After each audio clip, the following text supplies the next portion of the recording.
I think it's soul ties, or I don't know, for women. I think um, for me, no, I can detach very easily. I don't really. I don't have soul ties. Really, never, not once. I've had sex with a lot of women in my life. How many?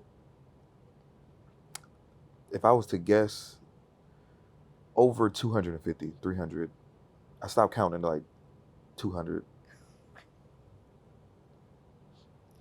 Okay, There's no soul ties. you've had sex with over 200 women, Yeah.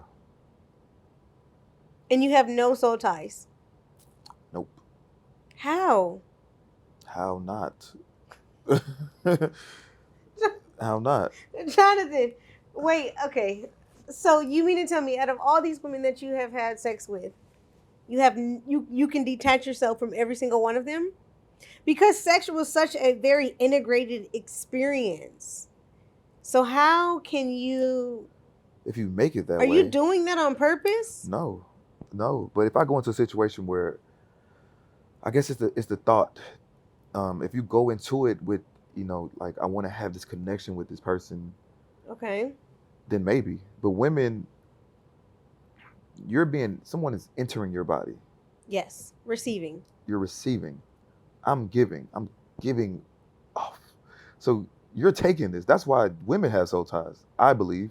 I don't have any soul ties. I had sex with all these women, and there's nothing, not an ounce of nothing.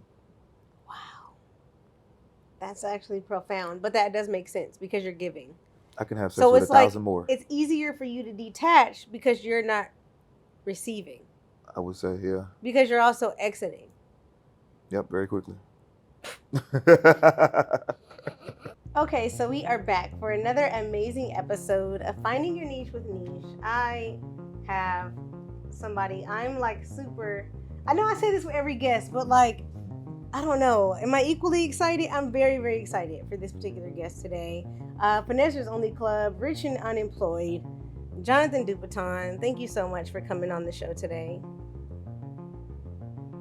Thank you so much. Jonathan, I'm talking to you. I know that was such a great intro. I didn't know when you were gonna stop. Yeah, I stopped. Okay. I'm so glad that you're here. Okay, so first of all, I love the name, right? Thank you. Finessers Only Club, aka Mr. Finesse. Mm-hmm. I want to ask you, okay, when was the last time? When was the last time you were finessed? Most recent. Whew, man, I don't know. I'm not easily finessed, Really? but it happens. It happens. I But you think can't think of a recent, I think or maybe when somebody tried to finesse you, but you caught on to it. no, somebody did finesse me. Some internet scammer. I think something happened with my account with Instagram or something, and Okay. they was like they can fix the whatever the issue was. It was like 2 years ago. I was like, I bet. And I think, okay, what happened was something deleted off my page, and I was like, I need it back. And they was like, oh, we can get it back. And I looked it up on YouTube, and there was this guy that had this video up saying he could help people, and I believed it and sent them like $100, and never heard from him again. I got finessed. But did it get fixed? No, Okay, so you still have the same problem. yeah, Okay. Well, shout finessed. out to that guy. But it doesn't happen often. Okay, that's good. Very weary. Very. So like I said in the beginning, I'm like extremely excited to talk to you. There's so many facets of your story, that I want to unpack and that I'm excited to kind of like explore deeper. But the first thing is, first of all, we talked about this a little bit off camera. Where are you actually from? I was born in New Jersey, Newark, New Jersey, raised in Irvington until I was about 7 or 8, Okay. and then moved to College Park, Georgia. Okay, so are you from here? I would say. This is something I struggle with. Mm-hmm. Identity, right? Because that's a big question. Everybody always asks, where are you from? Mm-hmm. And I struggle with the same thing. So I am originally from California, but I've been here off and on up until about high school. Then we were here. Mm-hmm. So I'm always like, am I from here or am I from California? You have to ask yourself, where did you find yourself at? Find myself? Where was the most pivotal point of your life? Like with me, like I went to high school here, I went to middle school here, I went to jail here as a juvenile. Like I was raised in the streets of Atlanta. So like my chapter, my story begins in Jersey, but I don't really have a connection with Jersey. Okay. But when you go to Jersey, does it feel like you're home? Yes, because I have so much family there, and I just resonate with. That's what I'm saying. That's why it's confusing for me too, because I'm kind of in the same predicament where it's like, I don't know, like I feel like I'm from here, but when I go home, and even when I'm not home, like Cali music is still very much like in my blood, like in my veins. And so I'm like, I don't ever know how to answer that question. Just It's say like, I'm from Cali, but I've been here for a while. okay, there we go. Yeah. Thank you. But I can't say Jersey because I don't have the accent. I don't have the style. Mm-hmm. Like my style is kind of like mixed in between. Like you don't know where I'm from. Mm. Yeah, I would agree to that. Yeah, okay. So that helps me because I'm always trying to figure out, like, when people ask me that question, I would stress out about it before, like, I don't really know how to answer that. Okay, so but say I'm from Cali, but I've been here for a while. Been here for a while. Okay, cool. Well, thank you.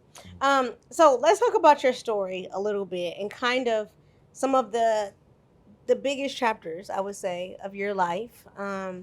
First of all, before I even do that, I want to say congratulations on the success that you've been able to have with Finessers Only Club. The podcast is just like Rich and Unemployed, crazy. First of all, like, can you tell us a little bit about that and if you were at all surprised by the level of intrigue from other people? Well, let me start off with that last question. Am I intrigued? And it's kind of like a surprise, but I manifested it. I would tell myself, like certain things, like I'm going to be this, I'm going to be a star, I'm going to be famous. I would tell myself these things, and now that it's actually happening, I'm amazed by that. And Okay. then, so many people resonate with it, and I'm still at like, it's still like wow to me. Mm-hmm. Damn, so many people connect with me by the words that I'm saying, Yeah. by just being me online. But I feel like I'm really not there yet. I ain't really where I want to be for real. Like it's cool, 150,000 followers, subscribers and fans, but Yeah. it's not. And I'm interested in this. I'm interested in your answer because doing my research, like preparing for you to come on the show, you say that a lot. You say that a lot. Like, I'm not where I want to be. I'm not where I'm at. Even in our phone call before the interview, you said it. And I thought, like, that's interesting. How do you celebrate your current success if you feel like you're still not where you want to be? I don't celebrate. You don't celebrate? Mm-mm. Your success? You don't think 150? Wait, time out. Time out. You don't think 150,000 followers is something to celebrate? No. How? What's the logic behind that? Because if my goal is, let me see if it's on my phone. No. Okay. If you can see this. Okay. Damn it. So, this is my TikTok. This is Instagram. This is like a visual board that I came up with. Okay. Board. Okay. And on TikTok, it says 3 million followers. On Instagram, it says 1 million followers. So, that's the goal. Right? Well, so how did you create that? I just screenshotted it, went on Photoshop, adjusted the numbers. And made it. Yeah. So you're manifesting it. Yeah, so I see that every day. Wow. So it's like, yes, 150,000 is cool, but it's not the goal. But how do you not celebrate the journey? Well, I mean, I'm happy that I got this far, but it's just let me know that I'm just so much closer to the goal. Mm-hmm. But you got to aim high to get high results. Yeah, sure. Because if I only told myself that I would get 100,000 followers, I'd probably be at 60, 70, or 80. But me telling myself I'm going to have 1 million followers, 3 million followers, and every time that I get on this internet, every time that I make content, that's the goal. So I can't really get excited. It's a good feeling, but it doesn't. I can't celebrate it yet. Okay, so you have, according to Instagram, about 950,000 more to go. 850,000. 800. And then you got to see another number on there too, right? Okay. Because you have to put in work. So next to that is 1,360 posts. So letting myself know that to get to this goal, I have to keep producing content. It's just not gonna happen overnight. So right now I'm at like 500 something posts. So I know in another 700 I'll probably get there. Wow. Okay, and who got you into this manifestation? I think my first introduction was The Secret. Yes, I remember that. Yeah. Back in like 2000 and Did you read the book? 14? No. I read It some was of the the book. video, right? They had a lot of videos. Yeah, it was a Okay. movie, and when I seen it, and I was listening to what they were saying, and I was taking it all in, and I was like, it has to be more than this. Mm-hmm. So I just started diving a little deeper into like the law of attraction and manifesting, and just speaking things into existence. And Mm-hmm. but you got to work for it. But like that was kind of surface level, the secret. What was your first like experience with manifestation where you realized like, oh snap, this is for real? Um,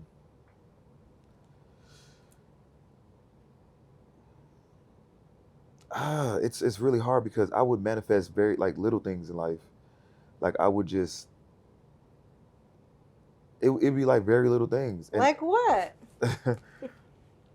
I would say like what type of car I want or how much money I wanted. But this was back when I was doing like photography, and I was like had a double life. I was doing fraud at the same time, and Mm-hmm. that's when I started like doing the vision board thing, and I would just have little things on the board like, okay, I want $10 million, and I Mm-hmm. put this picture of this house of my mom. I mean, that I wanted to get from my mom, and a car that I wanted, just little things, and Mm-hmm. then or some certain situations I'll be at the airport trying to make a flight, Okay. and I would do this all the time.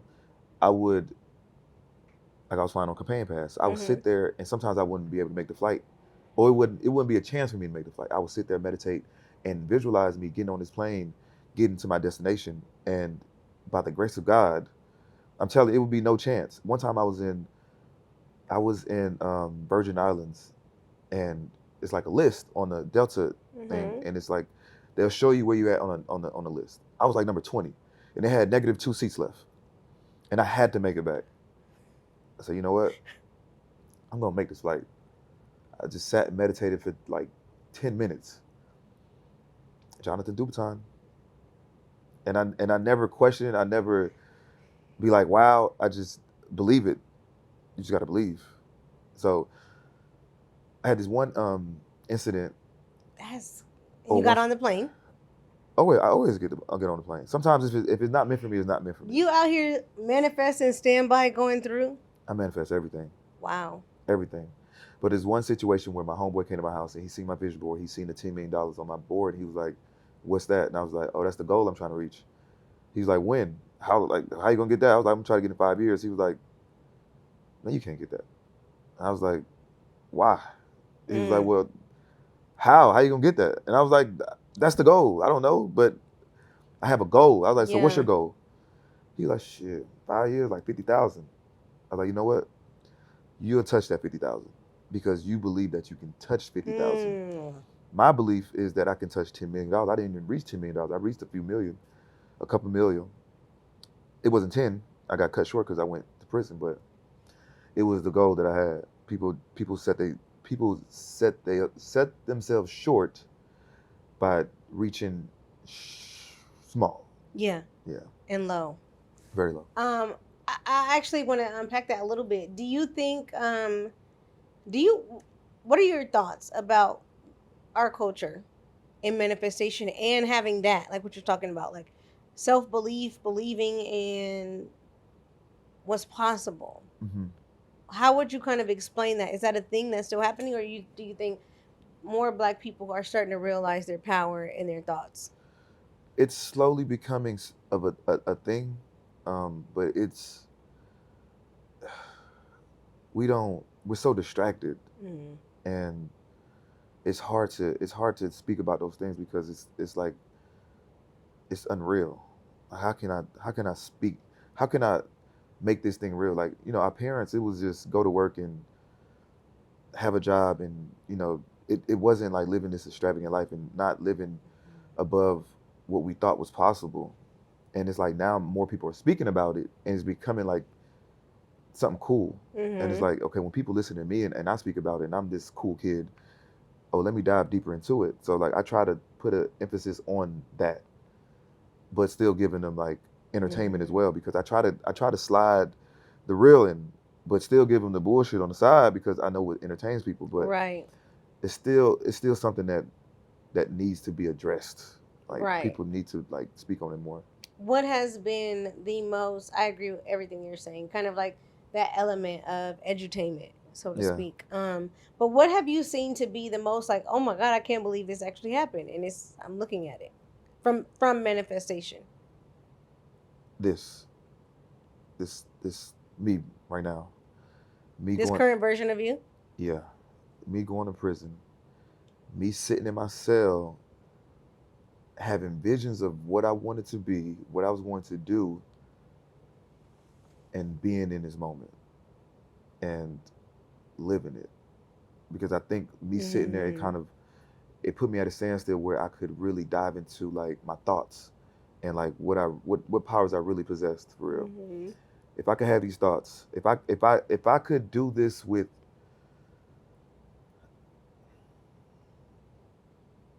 the illegal things, right? If I could manifest the life that I wanted with like illegal acts, and I didn't really have a goal in mind. I just was doing it because I just wanted to do it, and I wanted to get money, and I wanted to live this lifestyle. But it really wasn't a purpose. So me sitting down in prison and figuring out a purpose in life, and with already the powers that I know I possess already, Mm-hmm.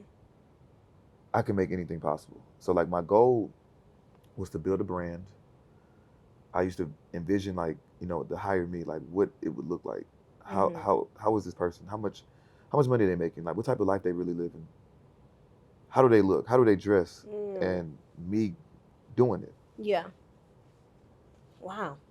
When I think about your story too, and kind of like seeing a little bit of like what you're talking about, of like things coming to fruition, and being in that space where it's kind of like the beta stages, where it's like the beginning of you being able to kind of like incubate these type of thoughts.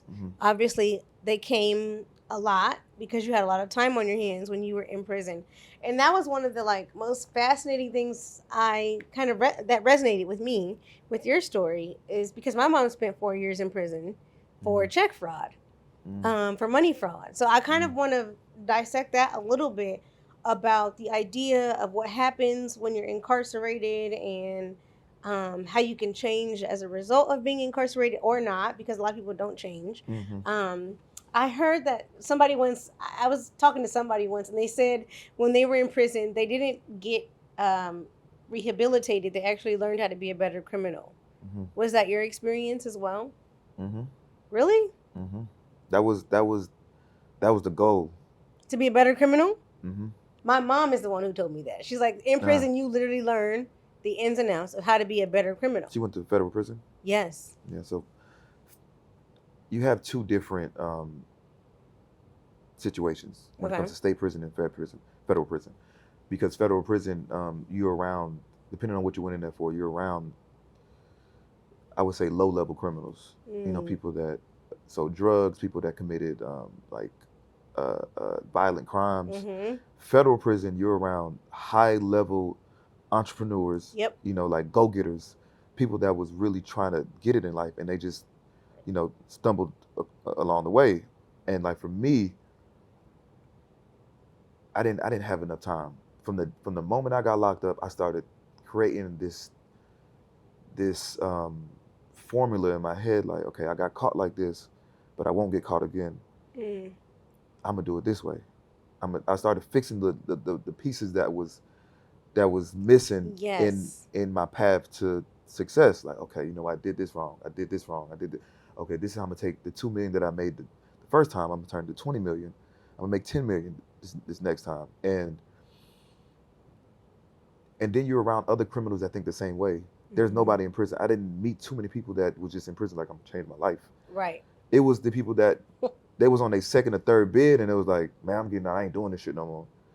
But everybody that I really met, like, they was on the bullshit. Like, oh, I can't wait to go meet my plug again.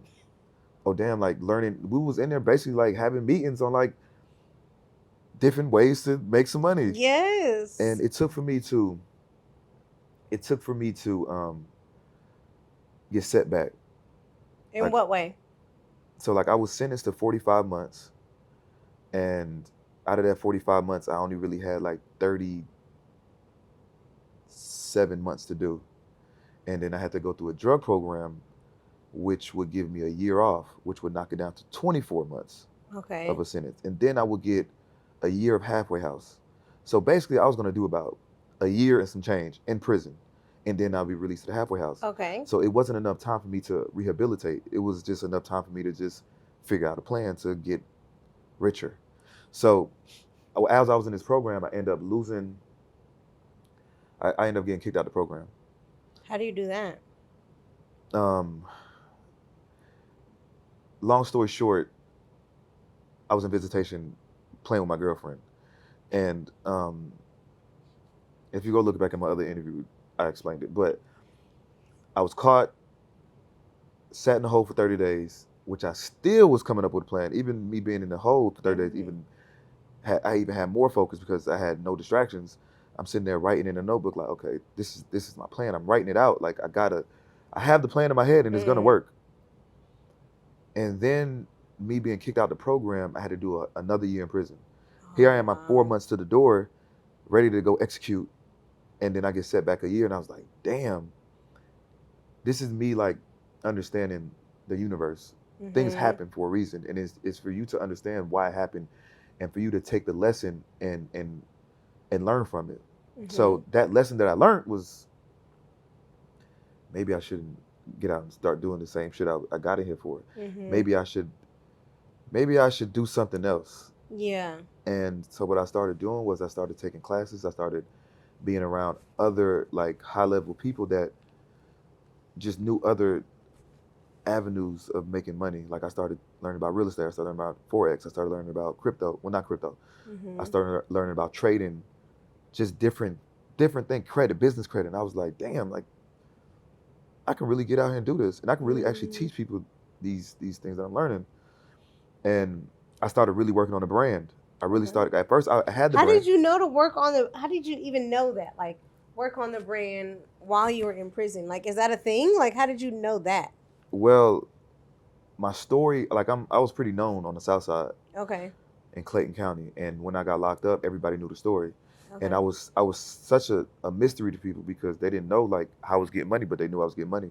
But I was a photographer and it just wasn't adding up. Like he's doing photography, but he's driving a A7, $70,000 car. Like, and then I was just this person online and they just couldn't figure it out. So when I got locked up, it all made sense. Okay. But I didn't want to get out and have this scammer title. Oh, he's just a scammer. So I wanted to come out and create a brand where it defined who I was as a person. Because I'm not a scammer. I finesse. Like I just find situations where, because I never did like scamming. And I think that's interesting because there's a lot of people out there. There's a lot of different like celebrities or people who are notable. And it's really a very, very thin line. Very. Between being somebody who can finesse people and somebody who's a scammer. So how did you draw the line between the two? Well, for one, I never did scams. I feel like scamming is taken from a person, like or finding or going from scam to scam. I had one thing which nobody was doing, and I just took it to the next level. So I didn't have plans on doing other scams. So me as a finesser, I don't just finesse ways to get money. I finesse situations. I finesse conversations. I know how to get in rooms. I know how to make turn a negative into a positive. Okay. So it's just me just understanding psychology, understanding humans, understanding how to talk, how to dress.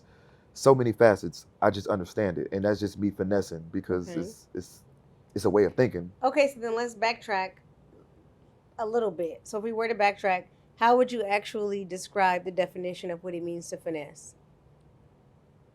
It's an art. It's being real subtle.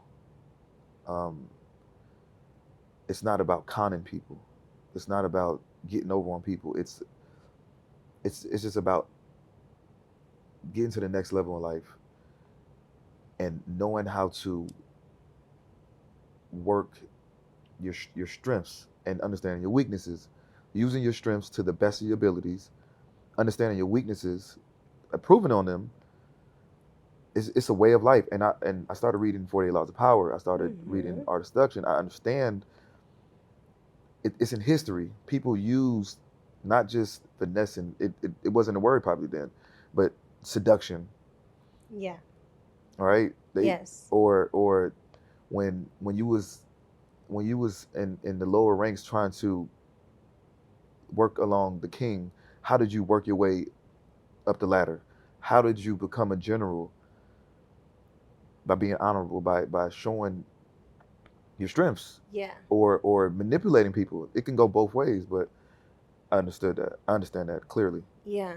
And I think, and I agree with you because I actually think I never described it that way. I didn't Hmm. know I was a finesser out here all this time, but I'm having a breakthrough right now. Like, Hmm. I'm a finesser, Right. but the way that, according to the definition that you just gave, like, Hmm. I didn't know that I was doing that this whole time, but it is something that's like everything that you just said resonated with me because Hmm. it's something that I do. Everything that you just described is like something that I implement like in my daily life when I'm in certain rooms and trying to navigate through the room and like talking to certain people. This seduction is kind of like a controversial word to use, but I do like that you did use that word. Hmm.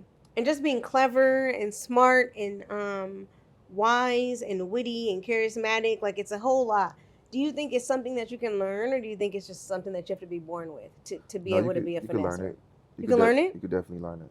You can definitely like read on it. You just have to read history. Mm. If you understand how people moved back in the day, now you can learn it. I had to learn it. What do you think?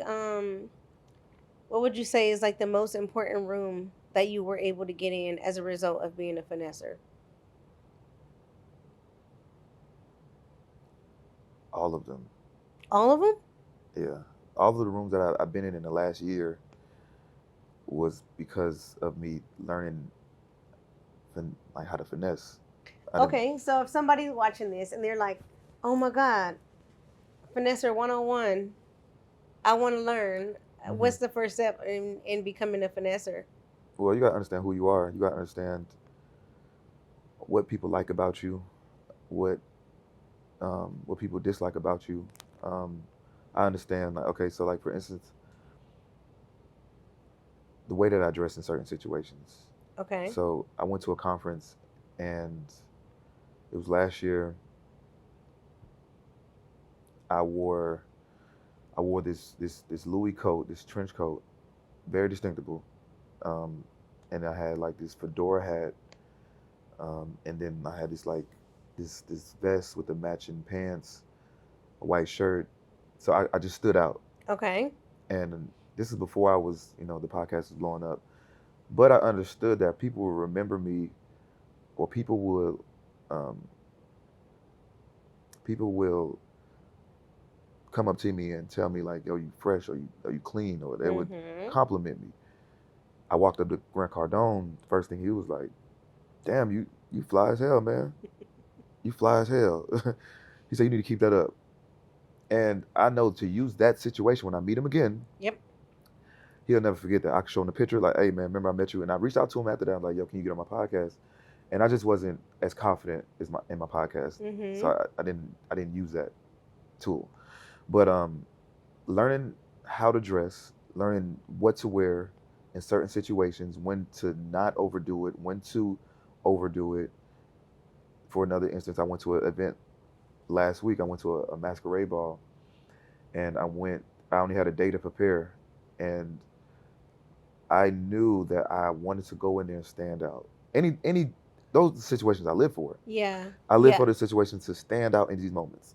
So when I went to go buy tux, he was showing me tux. I was like, "This is not it. Like I can't wear this. Like it's everybody gonna have this on." He showed me this Mm-hmm. Fendi coat, and I was like, "This is it right here." And then I started adding to it. I got a cane, I got the mask, and it just went perfect with who I am. I already understood like when I walk in the building, people are gonna know me regardless. They're gonna know who I am. They know the podcast. Now what? How do they actually like? How do I leave a stain in their brain? Mm-hmm. They're always gonna remember this coat that I wore, this mask that I wore. Like who the like? It's so confusing to them. Like It was different. they don't know what it is. They don't know why I'm doing it. Yeah, and I think that's big because I would agree with you. Like one of the first ways, I guess, to become a finesser is to figure out how you can become distinguished. Yes. That's a great starting place. Um, your story to me is extremely fascinating. Like I said, I think that's great. When do you know when to level it down? Because I like what you said about like when to overdo it, when to not overdo Right. it. How can somebody kind of navigate that understanding? Yeah, like for me, like I don't always just stand out like that. I understand like what rooms I'm in and when not to like be that person. Sometimes I don't want to overshadow the person that's either hosting an event or put this together or the host or whatever like that. Sometimes I like to play the backfield, dress down, but I contribute in other ways Okay. or like my conversation. It's different. You just can't always overdo it. You have to make people know or understand or make people, how can I say this? Like you have to surprise people. People can't just know that, okay, I know he's gonna come through fly. I did this conference, right? I had to speak at a conference or did this like live podcast or whatever, and people just assumed that I was gonna come and just be suited, 3-piece suit. I walked up there with a rich and unemployed hoodie set, and I was just dressed down, but I had a Gucci coat to go over it. That Gucci coat stood out. Mhm. Everybody congratulated me on like, yo, that Mhm. is dope. But I didn't have to do too much. I didn't have to overdo it because this is not my conference. I don't have to overshadow this guy. Yeah. Let him win. But I'm still gonna be fly in my own way. So you just gotta peep the scene. And know how to read the room. Read the room. That's good. I like something that you said too at the beginning of trying to like, explain to people how they can, get good at being able to finesse is the biggest caveat, I guess, or the biggest cornerstone to that is knowing who you are. Hmm. And so on finding your niche with niche, I like to talk to people who have kind of been able to somewhat figure that out of like, Hmm. okay, who am I really? We talked about identity a little bit at the top of the interview. So right now in this current season, when you take your time to contemplate, who am I actually? What is the answer that comes up? I'm an artist, an innovator, a creator. I'm not a podcaster. That's just something I do. Because there's so many things that I want to do in life. There's so many talents that I have. I'm just using this as a stepping stone to other things. So I'm an artist. When I get on there, it's like I don't get on the mic. I know like when I get on this mic, when I get in front of this camera, okay, I need to look a certain way. I need to like my tone of voice changes. I'm choosing the Mm-hmm. right background music. It's like it's this whole thing that people don't notice. They think I'm just talking, but Right. I'm really creating a piece of art that people they don't even Yeah. understand like why they just stuck. Is it an art or is it a science? It's both because I understand psychology. Mm. I understand like I'll take like samples, instrumentals from like songs that already affected people. Like it's already in your brain that, Mm-hmm. and I put that in the background of my music, and it's you already gravitate towards the instrumental, Mm-hmm. and the things that I say on top of that, you resonate with that too. So it's like, damn, like it makes people want to like, share, comment, Yeah. or it sticks in their brain. So it's science and it's both. I like that. One of the biggest pieces I think that makes your podcast in particular like extremely successful is the topics of being in a relationship. You've had a lot of phenomenal women on your show who have been able to kind of expound Yeah, upon different aspects or facets of their relationships. Was that surprising to you that people are interested and invested in that conversation? it didn't surprise me because it's happening.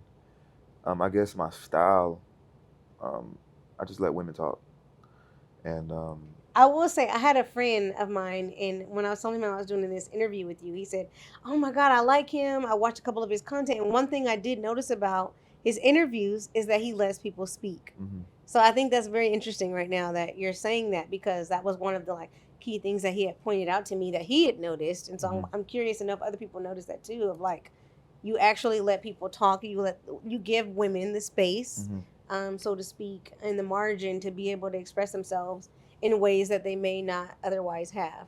Even in the moments where I think they finish the sentence, I don't even say anything. I just I give them an extra 2 seconds because I know they want to say some more stuff. So I'll just mm-hmm.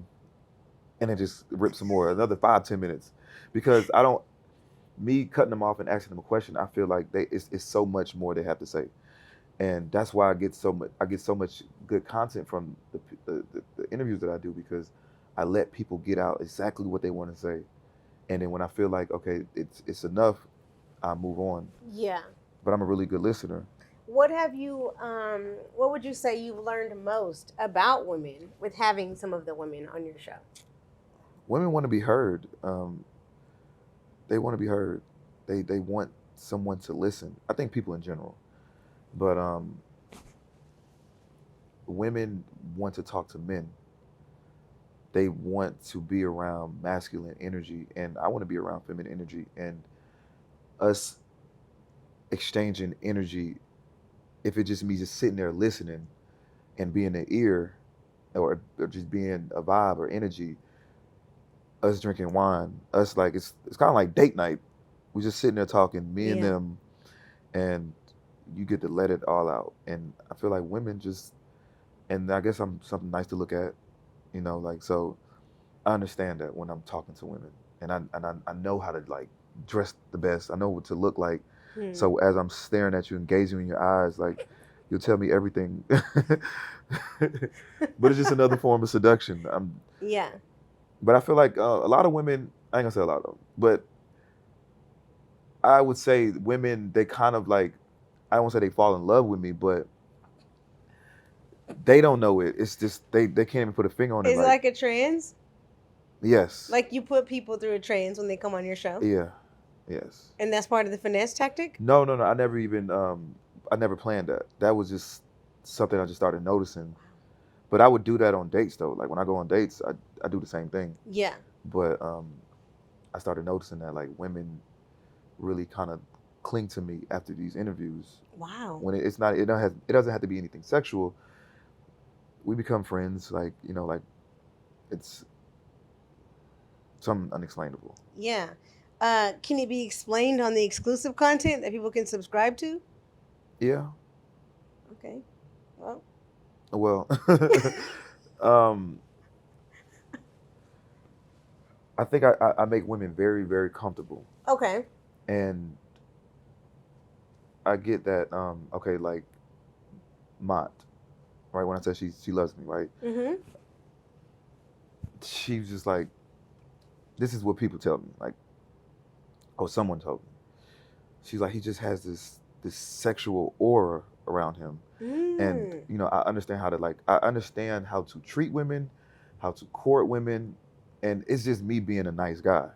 Like Wow. once you enter like my studio, like I'm very like attentive. Mm-hmm. Like I'm asking you need something, you need some water, you need some wine. I'm sitting there talking to you, looking in your eyes, walking you upstairs, making sure you're comfortable, and I'm flirting with you too. But Okay. it's really me flirting with you because I'm on the show. Well, no, it's really me just flirting with them because Okay. I want them to like open up. I want them to like relax. Yes, and it's like I don't want them to take this so serious.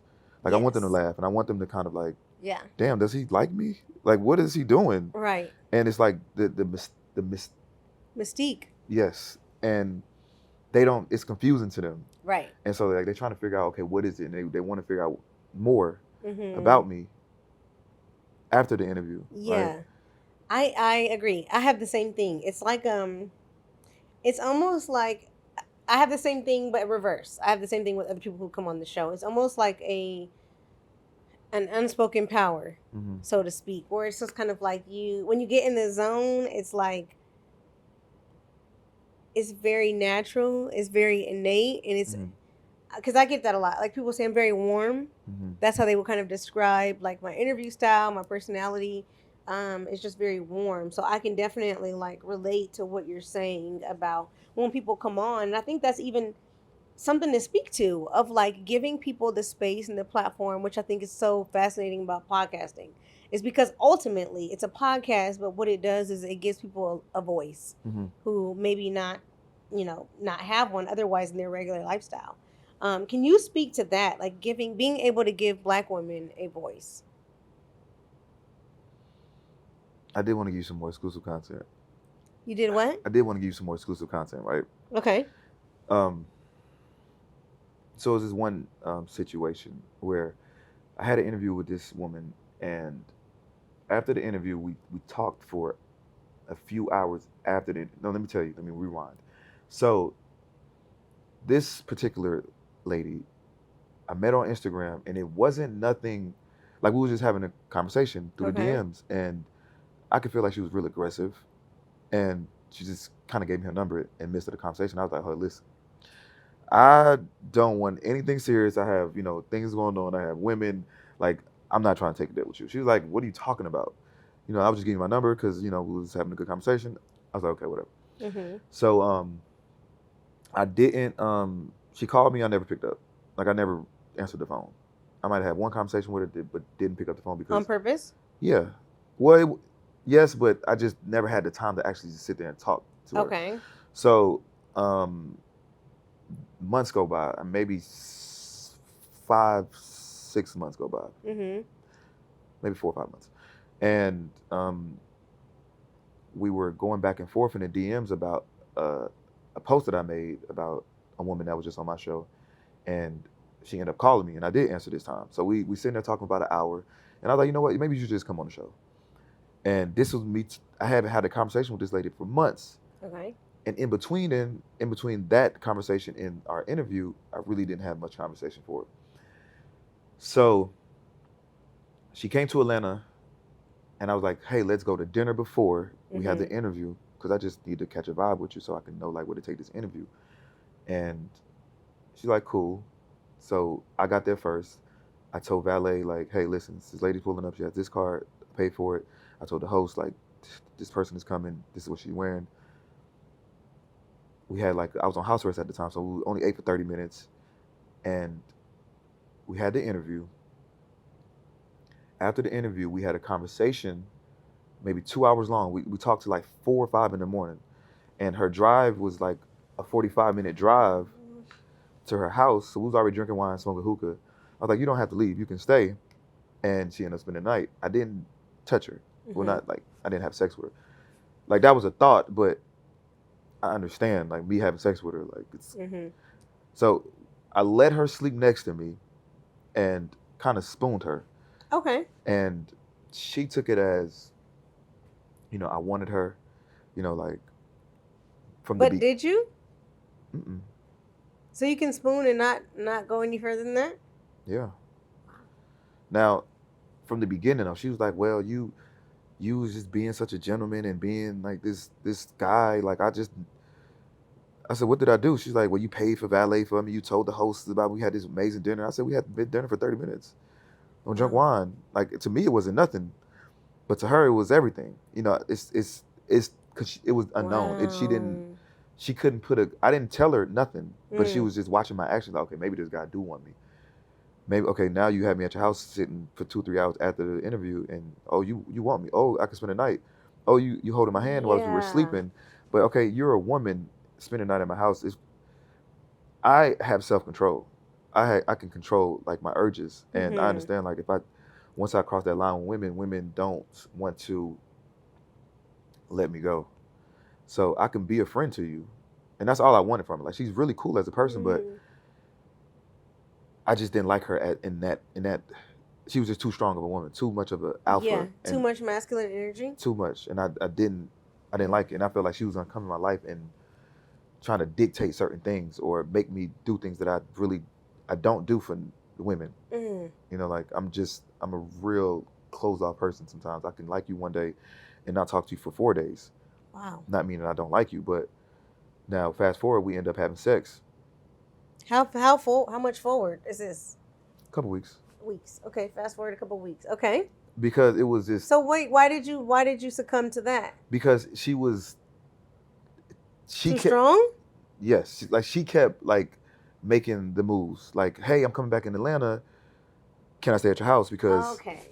And I was like, "All right, you can stay here." But this was before we had sex, and she stayed for like 2 nights, and I don't like people in my space, right? Okay. Like I don't like it because my space is, I'm working. This is my laboratory.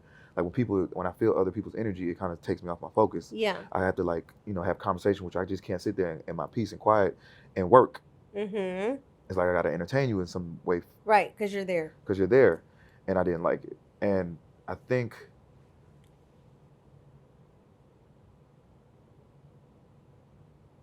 yes. Okay, so the second time she came to Atlanta and then had sex with her, she came and stayed in my house 2 nights, Wow. In a row? maybe 3 nights. Ooh. Didn't like it. So it was 2 nights left and left the third day. But she was like, okay, hey, you want to go to dinner one of these nights? I was like, yeah, cool. So while we was before dinner, no, this story is just crazy. So while she was at my house, she was going to a dinner. She was going to like someone else's dinner. Okay. And my homegirl was over there, and she was just telling my homegirl like, oh, he just think he the shit, and like his head is up his ass, and he think he could do me any type of way, like just speaking like. How do you know she's saying these things? I'm here. I'm listening. And we're going back and forth. Like she's giving the story from beginning to the end, like how we got to this point. And I'm like, oh, okay, yeah, whatever. Okay. And it's like I told you, like, I don't want that. Like, yeah, I explained it to you from the jump. Like, and she's telling my friend, like, oh, he did this in valet and he did this, he took me to this dinner, and I'm like, all right, whatever. She went to dinner. She's like, can you pick me up? I dropped her off, I picked her up. I was standing outside the car waiting on her. I'm just being a gentleman. Okay. She took it as she gave my friend a whole nother story. Like, oh, I told him that guy was harassing me. He pulled up ASAP. He was outside waiting on me. And in her mind, it was a different story. But for me, I'm just being a gentleman. But I like going to dinner. I like being around women. I like, that's things I like to do. Fine dining. That's right. Things I like to do. Ordering wine, eating good, ambiance, all that. Yeah. We went to another spot afterwards. We went to like a lounge and we was kicking it. And she was like making videos and I would get in the video and like, you know, play around. But this is just me being like, we're out. Like, this is how we're kicking it. Right. And her mind is like, oh, he's in my video. He likes me. And, you know, like I get it. But I never made a move on you. Like, this is just me hanging with you. Like, how would I be if I just, all right, I'm just going to be your friend. I'm not going to be this person. Right. I'm just going to. What would that be? Standoffish. What does that even look like? I don't know. I don't even know how to be. Who wants that? Right. You want to have a good time. Like, I'm having a good time with you. But like, once you leave, like, I'm not going to call you. Not saying like that, but like, I could not call you. Right. So we go back to my crib and we have sex. Like, she basically initiated it. She basically initiated everything. Like, from the point of give me her number. Wait, time out. So, okay, so at this point, are you feeling like you have feminine energy because her energy is so masculine? No. I mean, I have a bit of feminine energy in me, but no, it's just like she just has masculine, she just has an alpha presence, and she's just strong, and like she takes what she wants. Mm-hmm. Okay, so let's speak to that a little bit. Let's speak to that. Like, how do you respond to females that have too much? How do you respond to females that have too much masculine energy? I don't want it. I don't deal with it because I'm not just like this alpha macho man and ready to put you in your place all the time. Like, I don't got time for that. I'm real subtle, real chill, real like laid back. You know, I know how to put my foot down and yell, and you know what I'm saying? But I don't want somebody that's try to overshadow my power. Okay, describe ways that women can do that. What do you mean? Initiating, telling me what we're gonna do, coming into my life and moving fast as hell. And because next thing you know, if I would have kept dealing with it, she would have finessed me and getting her apartment in. She don't even live in Atlanta. She would have finessed me getting an apartment in Atlanta. I'd have probably bought her a damn car or some shit. Like, she has that type of presence, and I get like some men would do that for her, but I'm not him. I'm not those guys. And she talks to celebrities, and it's like to get this from me, like, okay, you used to dealing with these high caliber men, but when it comes to me, she called me. She said I was a little boy. She's like, "Yeah, a little nigga." That's what she said to my friend. But I'm a little nigga, but treating you like this, right? But I know who I am. Like, I'm on the same level as these high level people. I just don't have the recognition or the money that they probably have. But I have the same mindset. But I just don't want women that are strong. I want women to be let me not say that. Because I want strong women. I don't want women that are very forceful. Don't force me into anything, because I'm just a nice guy, and I probably will get you an apartment, but I don't want to. Like, not for the. I just didn't want what she was offering. Other than sex. I didn't even want sex, to be You honest. didn't even want to have sex with her? Not saying I wasn't sexually attracted to her, but I knew what sex was going to do to our friendship. Like, once we had sex, I couldn't be friends with her no more, because Is that a thing? no, it just depends on like how we act, how was the situation afterwards. But after sex, she wanted to come back to my house a weekend. I'm coming to Atlanta. She's like, I'm coming to Atlanta. I need to stay at your house. That's a fast turnaround. And I was like, God damn, you can't be here, because this is not what my crib is for. I'm here to work and you be in my space. So I just said, no, you can't. How did she take that? At first I didn't even say nothing. I just didn't answer the phone. Wow. Well, there's that. She was like, oh, well, you need to tell all your hoes that I'm coming. And I was like, whoa, how do you feel like you can, she's basically taking her spot, which is nothing wrong with that. Some women, and taking another whole spot? Like making her top priority, right? Some women can do that. Some women have that power, but I have to let you do that. You can't take that. She thought she had that kind of pull, but she didn't. Right. And some women, I like that from them. Like, okay, if you want this, take the spot. But I wasn't. Be my top hoe? Not top hoe. You could be number one and that's it. Some women. That's it? Yeah. Main? Yes. Some women can possess that power and come into my life, but it has to be something that you're coming in and helping me, changing me, adding to my life, versus you just look good and you just give me some pussy. What else is there? How you can't? That's not gonna happen. That's good, yeah. But you can come into my life and take over, and make me give up all these hoes for you. But how she was doing it wasn't it. I didn't want it. That's okay. So, are you interested or are you capable? Because that is a question nowadays. Are you capable of having a monogamous relationship? Yeah. Long term. For the right person. Everybody doesn't deserve that. Everybody can't have that. Could you see yourself married? Yep. For real? But I wouldn't marry for love. What are you marrying for? I would marry for a lifelong partner. I wouldn't marry, oh, I'm in love with you. I think like you're my soulmate. Maybe not the soulmate part, but the in love part, because people fall out of love and it's like you have to have a reason besides love to stick into this marriage. When we down fighting 20 years, 15 years, like what's gonna be that thing that tells me to stay? Like, this is really my friend. Yeah. This is my business partner. Like, this is the person that has my kids. Like, it's not just love. You could be my wife and I can still go entertain women if I needed to, like, because that's probably my stress reliever. Yeah. You know, like someone that understands that.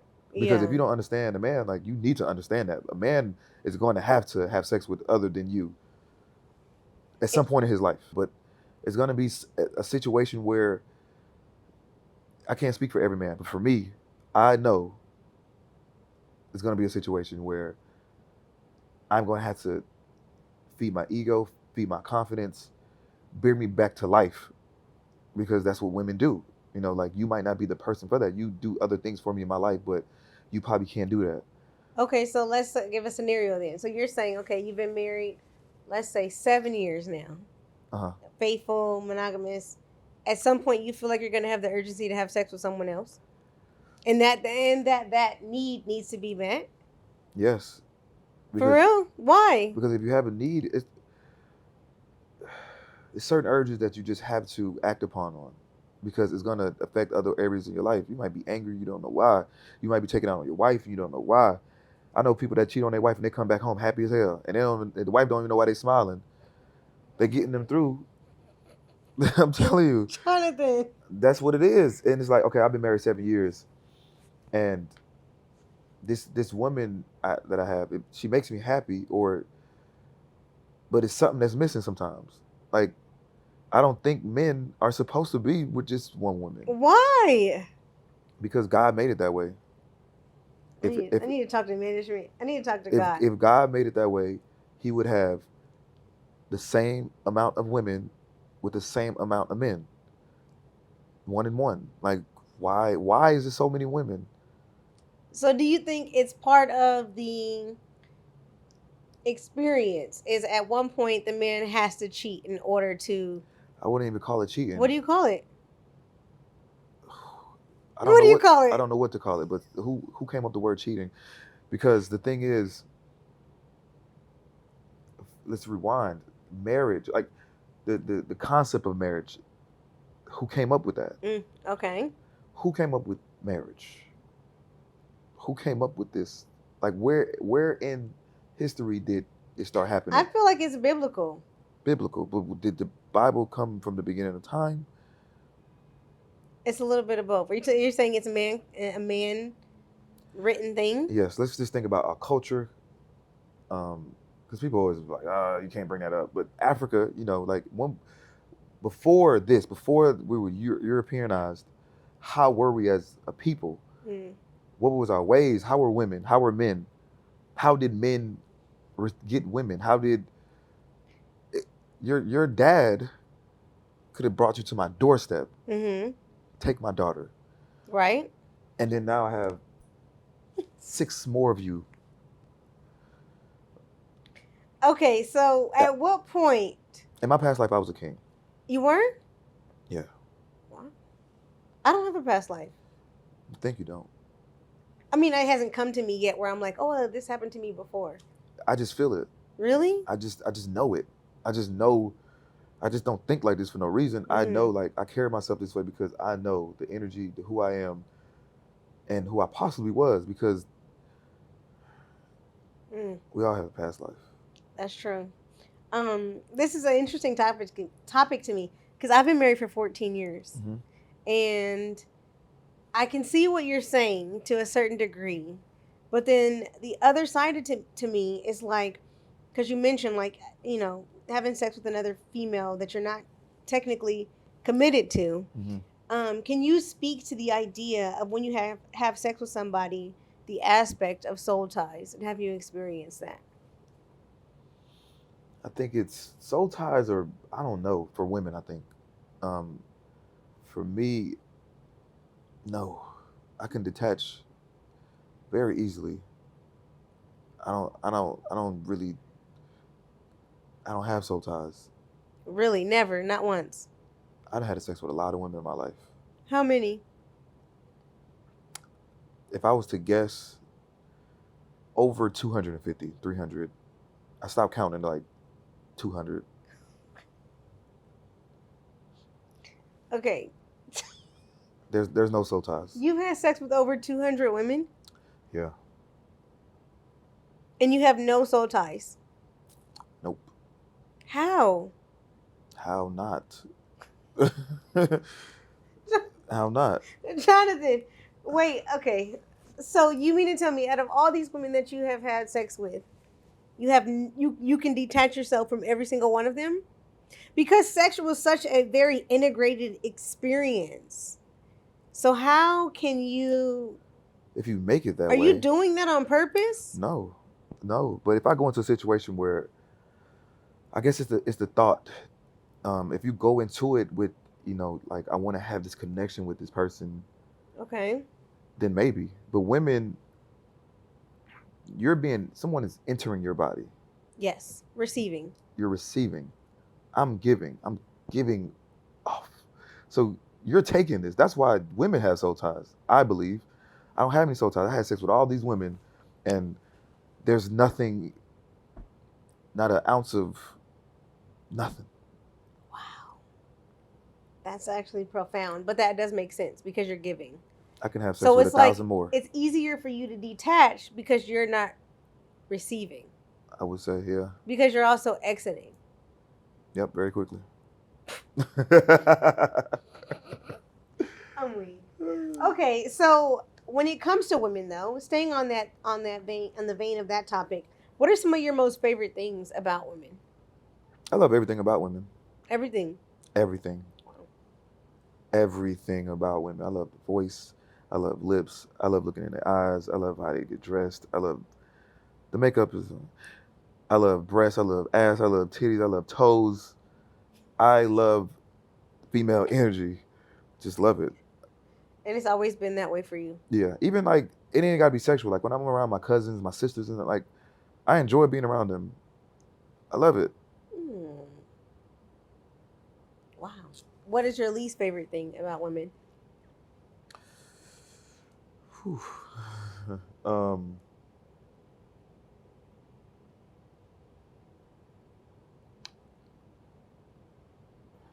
not being um,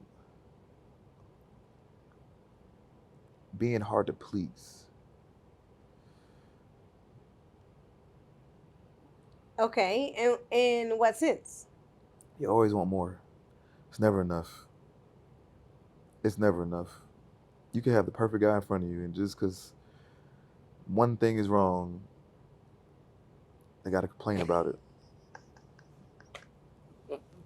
I know you seen that thing. It was something on Instagram or something like they was playing like they walked into like it was something like they walked into level 1 or something like that, and it was this guy that had money and a good job or some shit like that. And he got to level 2. They didn't. They got to level 2, and he had a good job, good sex, and something. Then they had to figure out what's that level 3? Oh, he had a good job. He had uh, good sex, nice teeth. It just kept going up in levels. Like they just can't. They have to see what else. It's never enough. With us, we're real simple. Okay. So do you have um what would you call it? Like your ideal woman. Do you have a list of what that person looks like? Um, Aesthetically, no, because I'm Okay, attracted what to. are some of your non-negotiables with women that you want to date or be with? Oh, non-negotiables.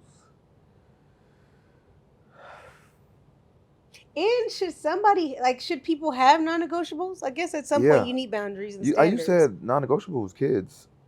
You can't have kids? No, what the woman? Yeah, The woman cannot have it kids. used to be that way, but now that I am still like that. Like Okay. it's very few women that I let in my life with kids, like that I'll date, and it's you kind of have to like come in at a different angle. If I see you on Instagram for sure with kids, no, Like you're like on their feed? yeah, You it's can't not be an active mom. not an active mom, but no, it's like okay, I have options. So if I get to pick and choose who I want to talk to, who I want to be with, like okay, if she has kids, like I don't want because once you deal with people, like your lives are connecting. Mm-hmm. So like, do I want to connect my life with someone that has kids, that has a baby father, that's that can't give me all their time, that has to divide my time up with kids, and I might fall in love with these kids, and who knows how long before we break up, and I gotta break up with these kids. Mm. Versus me, I have the option to get single women, so why not? You know what I'm saying? Everybody has the option. Everybody knows what they want. So Yeah. that used to be a non-negotiable. But lately, as I'm getting older, I don't know, I like them. Really? Hmm. It doesn't matter how old the kid is? Would you date a woman that has a kid that's 2 years old? I don't really care about the That age. doesn't matter. So they can have a kid that's 13. Yeah, but I do stay away from women with kids. That, but Wow. some women, I have like a heart for. Okay. What's another non-negotiable? Um, what's the word? Um, a lazy, Mm. a lazy woman. How do you define lazy? You just watch their actions. I like go-getters. I like people that, and it ain't got to be monetary. Like it's a mindset. Mm. If you're a lazy person, if you just sit around all day, if you just have nothing going on, I don't want that because now that I have to be the addition to your life, and I have to add to your life because you're not just gonna be the same lazy person. You're gonna want more. You're Mm-hmm. gonna see what I could add to your life. Now, okay, what you gonna add to me? Sexual. Mm. You can't push me because you lazy than a motherfucker. Go getters, they would push you. Mm-hmm. I need somebody that's gonna help me get to the next level in life. And if you can't do that, then we can't be together right now. Yeah. Like once I become a billionaire, I don't give a damn at this point because I done made it in life, and you probably gonna be number 1, 2, or 3. Mm. But if I get somebody that grinds, it helps me get there, then Yeah. another non-negotiable.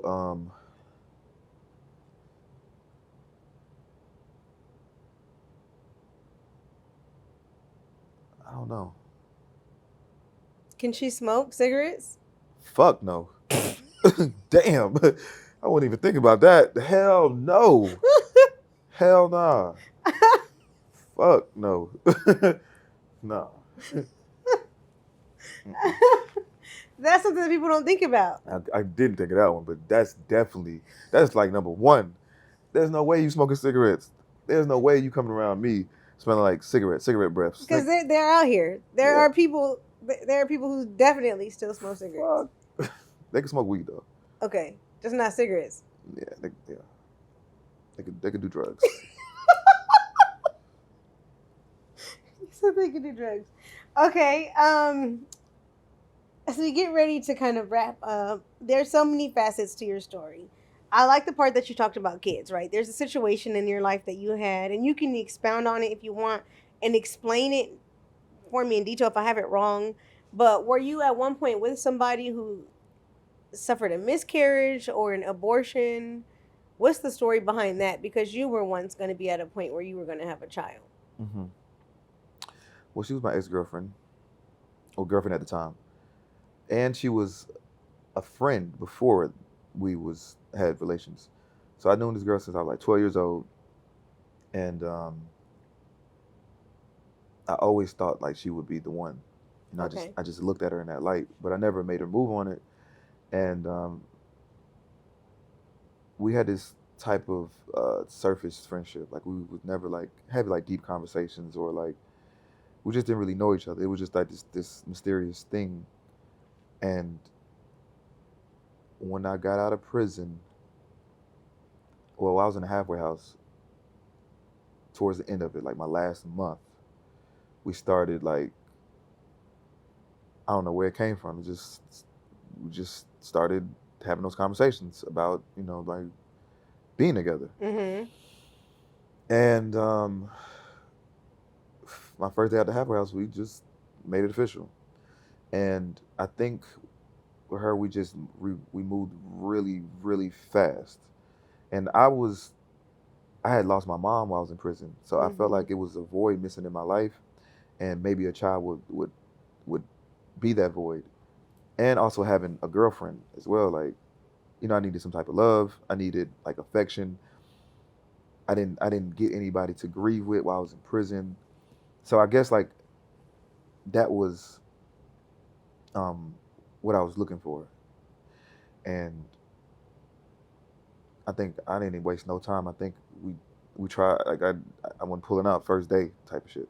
And she had a miscarriage like the first month. And at first it was like, okay, we just try again. Mm-hmm. And then a second miscarriage. And then this was kind of like, I started like noticing different things that I didn't like. It was certain things that I just wasn't comfortable with. Like, I needed space for real. Like, I just got out of prison. I've been around people for so long. Mm-hmm. I never really had time to myself. I needed time to think. I needed time to create. Yeah. I needed a long time. And she would, kind of like, not, I wouldn't say invade my space, but she kind of just moved in. Oh. And I didn't know at the time or understand the feeling, but I was like, damn, like this, I don't like this.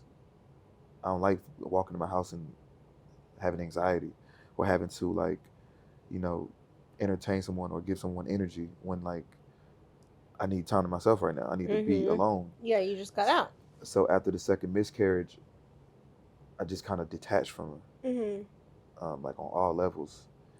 And I think it was a sign too, like it was just God, the universe telling me that I have a bigger purpose, and what it's going to take for me to get to where I'm trying to get to, this is not it. I got so much time and energy that I got to put it in myself that I can't put into a child and a family. I wouldn't be sitting right here if that would have happened. Like, because I don't know, because for me, to have gained this success, it took a lot of like sacrificing. Like I'm in the house, not picking up the phone, missing out on clubs, missing out on events, Mm-hmm. like missing out on people, and like they wouldn't understand that. Yeah. They're not gonna understand that. So it was just a blessing in disguise, and I I just had to break away from it. And I think I Mm-hmm. did it wrong. Well, I did it wrong because I just moved to Miami because I didn't know how to react to it. I just went to I didn't necessarily just move away, but I went to Miami to take a break, and then I ended up finding a condo, and I was just back and forth to Atlanta.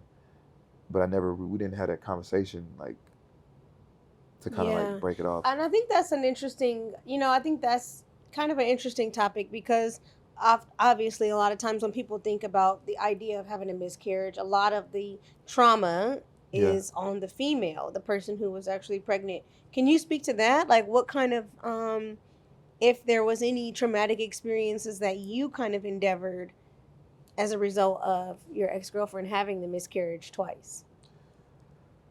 Sad to say, I didn't have any trauma. She dealt with it Mm, because she felt the child. Like the child was growing in her. She felt really connected with him. She always wanted a child, and for me, like I didn't never get to feel it. I never mhm. seen a baby bump. I never got to like it was any type of baby activities. I never. It was just I'm supposed to be having a child in 9 months, and we in month one, and it never became reality for real. So I never kind of connected with Mhm. the unborn child. So it was no trauma. It Were was you were you excited though about the idea, or was it more stressful? I was excited. I was I was in a really good position in life. So it really I wasn't nervous or scared. But once the miscarriage happened, that's when I became scared. Like, damn, like, what am I really doing? Mm-hmm. I don't really have it figured out yet. I don't what am I doing? Right. And that's when I became fearful, like, I need to take a step back. Mm-hmm. Because if I do this shit wrong, I only get one chance at life. If I do this wrong, it might not go how I want it to go, how I plan it. Mm-hmm. So that was the only fear. And that makes me think too, because having just some other this conversation we had prior to this interview, and even this one, thinking about how important it is to you to kind of not only just stay where you are, but to eventually become who you feel like you're called to be, and creating essentially a legacy. Yeah. With the topic of going through that experience and being with somebody who had a couple miscarriages but also wanting to leave a legacy, do you think it's possible for your legacy to really be upheld without having a legion? No. But I got time. I got plenty of time. Um, like I don't want to rush the process just because I want a child. Do I need a child? No. I can have a child 10 years from now, 20 years from now. I can have a child when I'm 70 years old. So why am I really rushing? I can really leave a legacy at any time that I want. I think we get caught up on society and watching other people live their lives. Like, damn, he got a son. He got this bond with his son, and I think I think I'll be doing myself a disservice if I don't get to where I need to get to before trying to conceive a child, having a family. Because I'm a caretaker. I want to be in my child's life. I don't want to have to my business get in the way of me being at basketball games and like going to like the Mm-hmm. preliminary things that women go through, like the doctor visits, and Yeah. I want to be there every step of the process. So I want to be comfortable in life. I don't want to have to be in this work mode. Right now I'm working. Like I sat down in prison for a couple of years, and I want them same years of working. Mm-hmm. That's good. What would you say though is your biggest takeaway from being locked up? Somebody asked me this yesterday. I want to answer this a little differently. Um,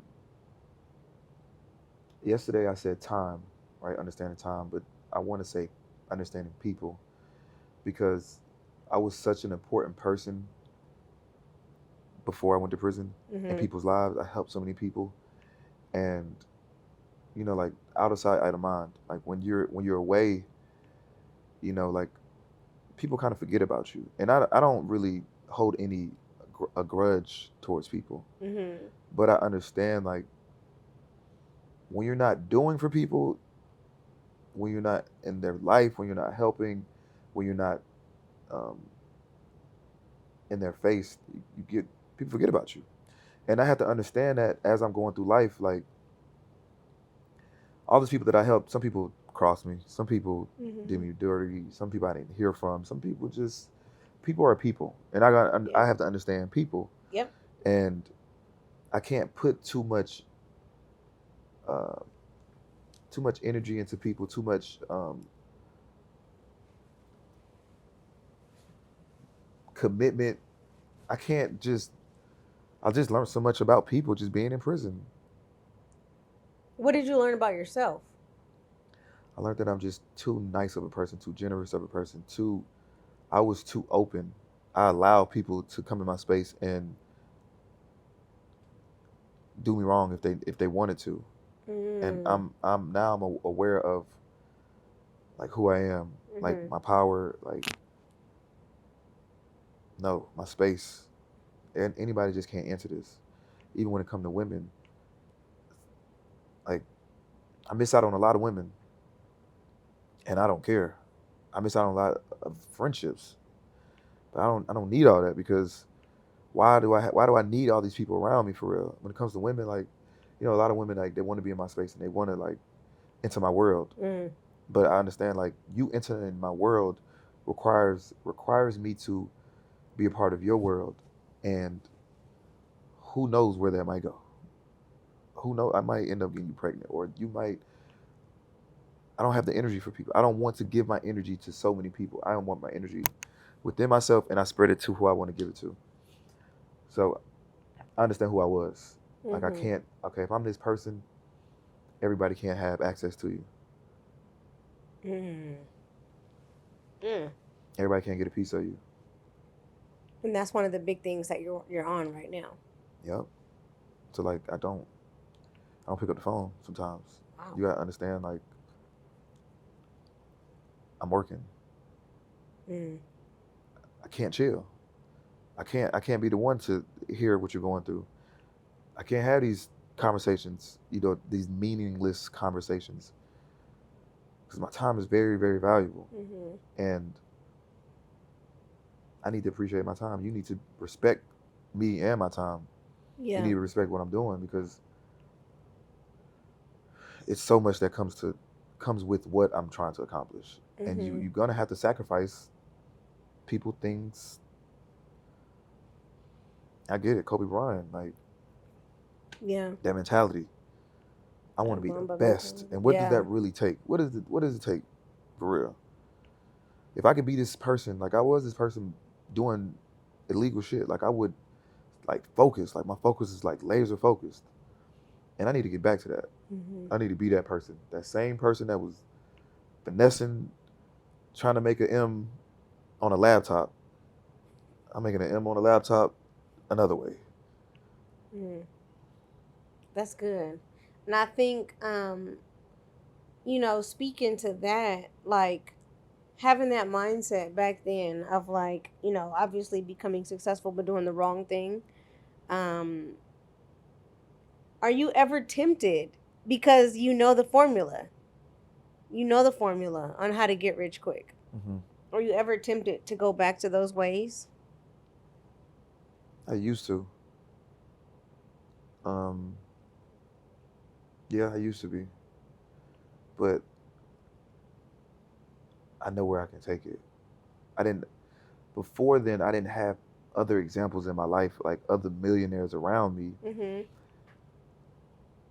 Now I got plenty of homies that's millionaires. Yeah. I got people in the podcast game that's millionaires. So, but me doing illegal things, it took for me. So it was an example. Somebody that I knew that was making this type of money that showed me how to do it. Mm-hmm. Oh, if he can do it, I can do it too. I'm gonna sit right here and do exactly what he did. So if I got these other examples in life, shit, I can do it too. So when it comes to these, when these situations come, when these opportunities come, I be like, bro, I don't need it. Like, of course, I'm not making the type of money I was making back then, but if I stay down, Mm-hmm. and I know the process, of staying down and letting things like your seeds Yep. grow. I Yep. understand that process. So, and then I have examples. I have mentors. I have people that could show me I don't need to do that shit. Like, Mm-hmm. I don't need it at all. Like, I can. If there's the amount of money that I could make with this, Yeah. I can't never make it with that without having to fucking be fucking on a swivel, looking Right. over my fucking shoulder, thinking the Fed's gonna kick in my door anytime. I can't live life comfortably. I can't go live and have children and I made all this money illegally. One day they coming, and I can't live like that. Like, I don't want to live my life like that. It's so many ways to make money, and I feel like I'm selling myself short by diving into that Mm-hmm. when I know I'm way smarter than that. I'm way more creative. I'm way bigger than that, for real. Yeah. That was just a stepping stone. I needed to go through that in life. I needed to see that type of money because I know it's possible. I needed to go to prison so I can focus and figure out a plan in life. And now I'm here. Now it's just time to execute and let my fucking seeds grow. Mm. Okay, let's end it with a strong note. Speaking of seeds, obviously you've shared it multiple times, but losing your mom, while you were in prison, while you were locked up, you essentially are her seed. Can you speak to if there was anything at all, because it's such a, it's such an interesting topic when you think about death, but was there anything that you gained from your mother's loss?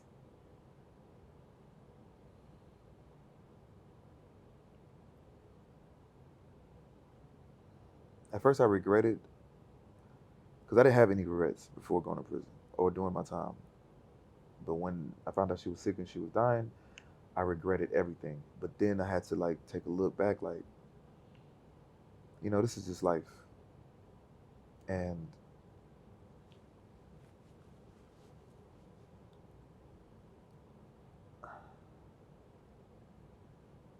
I can't beat myself up because I made these decisions and my mom passed away.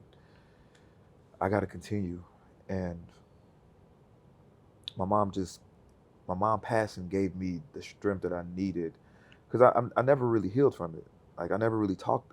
I didn't really have anybody to talk to, like, for real. Like, I don't really express my feelings for real. So, like, the only way that I really can heal from it is being successful, like going, like non-stop going. Mm. Like, Okay, so that might be your one, but what would you say if you could, what was your mom's greatest desire for you? to be something, like to become something, because like she would know I was doing illegal things.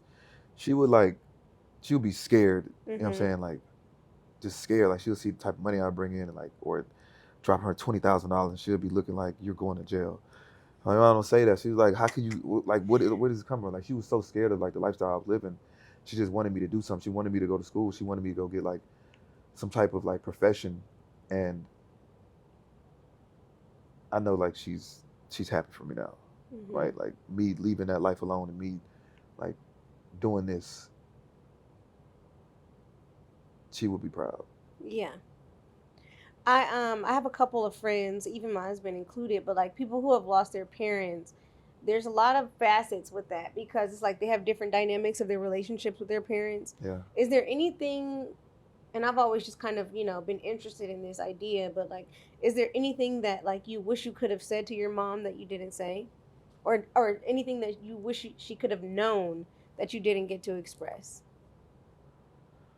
Well, one thing, while I was doing time, I just never. I told my mom just don't come see me, and Why? because like I used to be in and out of jail as a child. She used to be in and out of courts, and Mm, the day that I went in jail and seeing her crying in the courtroom, I just didn't want her to go through that. I didn't want her to see me, like, mm, in that. Like, I didn't put you through a lot. It's like, okay, I only got 2 years. Let me just do this time.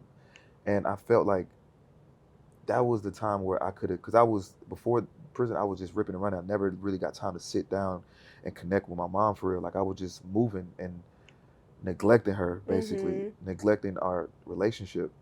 And I felt like that could have been our moment where like she could have seen me every weekend, and we talked, just me and her for hours.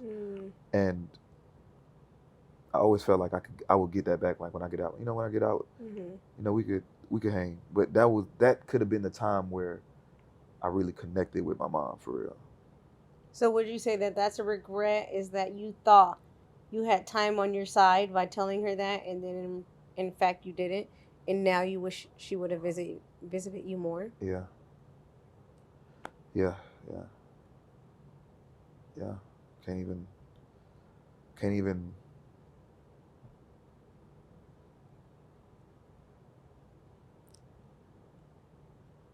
Just something I gotta live with. Mm-hmm. What was your most favorite thing about your mom? My mom was a Haitian lady, and she was funny, but she was just an authentic Haitian woman, and like hardworking. Like she dedicated her life to us. Like she would just bust her ass, double shifts, and like by herself. Like she was just, and I took so much from her, like dedication and hard work and like being selfless. Mm-hmm. I just remember like her smile. I remember like she wouldn't even try to be funny. She just was a funny person, just like, and she just worry a lot too. Like she would, and I would, man, I put my mom through hell too. I put her through hell. You know what I'm saying? Like I used to have my mom crying. Like she would think I would die in these streets. Like, but man, like I don't know, just holding my mom's hand, hugging her, like her cooked food, like those is what I miss the most. Like me coming home to like Haitian food and she knowing that I'm hungry. Mm-hmm. You ain't ate in it. You ain't ate. I know you ain't ate. Why you looking Mm-hmm. skinny? Like her being able to observe like what's wrong. Like Mm-hmm. Yeah. I'll never get that. Like I'll never get that ever again. Mm. That's deep. Well, as we get ready to close, I think your story is extremely powerful. One of the sentiments that you've kind of expressed to me that I think is really a general sentiment of everybody of becoming more, wanting more for yourself.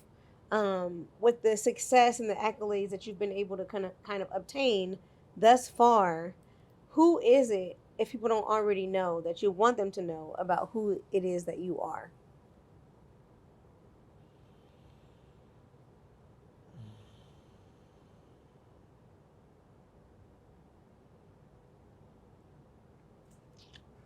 I'm a different human being. Um, it's gonna be hard for people to understand who I am. I think so differently, and I know what it takes. I know what it takes to get to where I'm trying to get to, and some people don't understand what that takes. I would sacrifice anybody and everybody.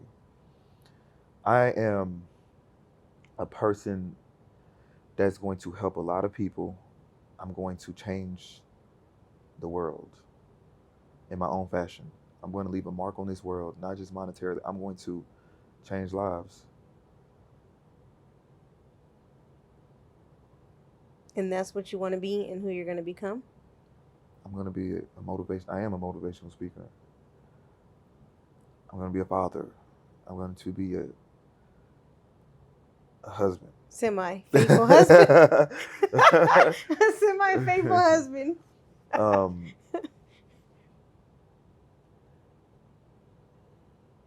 I'm a genius. Um, and people don't understand geniuses. They don't understand them. Mm-mm. And I'm fine with that. I'm cool with that. I like. People always said like I was different, and I always been different. I'm gonna die that way. But I'm gonna die leaving a mark in this world. There it is. Jonathan, you've left a mark on me. I have totally enjoyed this conversation with you. Likewise. I've been fascinated by your work and your content. I wish you so much more success. I'm excited to see and be on the other side of this success that you just spoke of and be able to say, like, oh, wow, I got to talk to him when he was, manifesting it, so to speak. So Hmm. thank you so much. If people want to tap into who you are, what you have going on, what you have to say ultimately, how can they do that? Please find me on YouTube. You can type in Finessers Only Club. You can type in Rich and Unemployed. That's the platform that I use for my podcast. You can find me on Apple Music. You can find me on Spotify. You can find me on Instagram, Finessers Only Club. I'm also starting a mentorship for guys because I feel like guys need a voice. They need guidance. And if I could be that for guys, even women, um, I'm gonna just start using my voice for more than just Hmm. um, content. So I guess just be on the lookout for that. I want It, to ask you that too, actually, before we go, because that is interesting. What is it that you think guys have to say, and what do you think they want to say the most? Or no, men, rather. What do you think? What do they you think is it that they need men help. have to say, and what is it that they want to? They need help because a lot of guys don't have brothers, cousins, OGs, dads. Nobody giving them real game, Mm. and I had to learn this along my way. There's nobody they don't have these type of people in their life, and the comments that I get like, bro, you like the brother I never had. Wow. And it's like people need that. They need somebody, and then you can get on the internet and you'll listen to anybody, Mhm. and you'll take on their ways, and it's not real. It's not authentic. Some people are just being characters on the line, and this is the real me. Of course, it's like this persona that I put up sometimes, like to cater to some type of people. But everything Sure. that's coming out of my mouth is authentic. Sure. But I feel like some guys are just lost. Some guys need guidance. They need a brother. They need that man in their life. And it's nothing. You can't. I don't want people to take that in a negative like that. You need a man in your life. No, you do, because it take a village to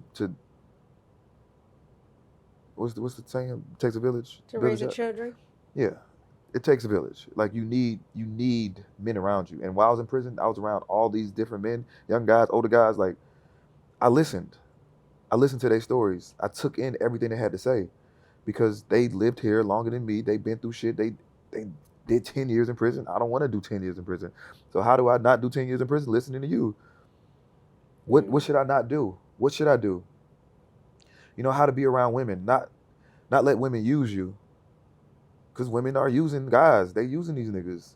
Not how to be comfortable around women. Like it's a lot, Mhm. and I feel like I can help in a small portion. You know, so I'll be doing the world a disservice if I didn't. I love it. I love it. Well, thank you so much for coming on, Thank you for having finding me. your niche with Niche. If there was one specific thing that you can point out as like, oh, this is what I want to be known for. This is like the niche that I want to represent as who I am. What would that be for you? Finessing. I finessed my way to $1 billion. Real talk. I finessed my way all the way to the top. Okay, finding your niche with Niche. My niche is finessing. All right, thank you, Jonathan. You All right, y'all. welcome. Tap in. Peace.